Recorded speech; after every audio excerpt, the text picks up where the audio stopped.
Sir, ஏதோ சோறு பூசணும்னு சொன்னீங்களாம், எங்கே பூசணும்? வாங்க, வேலைக்கு வர நேரமா மணி 10 சட்டு கொடுத்து வேலையை ஆரம்பிக்க. நான் அந்த அவ்வளோ செவரையும் பூசணும். ஆரம்பிக்க வேலையை. சரி, இப்போ உடனே முடிச்சிடும்.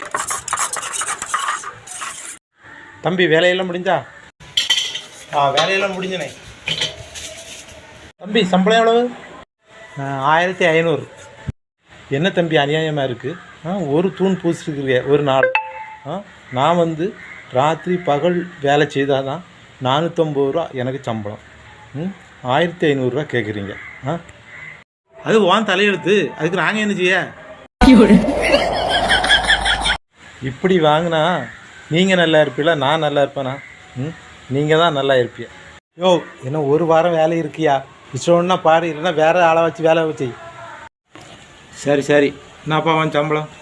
நாளைக்கு மறக்காமல் வேலைக்கு வந்துடு, சரியா? இந்த காலத்தில் கட்டட வேலைக்கு ஆள் இல்லைங்க. அதுதான் இவ்வளோ கிராக்கி. நம்ம தொழில் அப்படி இல்லைங்க. நம்ம இல்லைன்னா இன்னொருத்தையும் ஓடி வரான். நம்மளை இறக்கி விட்டுட்டு வேலையில் செய்கிறதுக்கு ரெடியாக இருக்கான். ஸ்கெடு சோதி கூடவே இருக்கான், இறக்கி விட்டுட்டு வேலை பார்க்குது.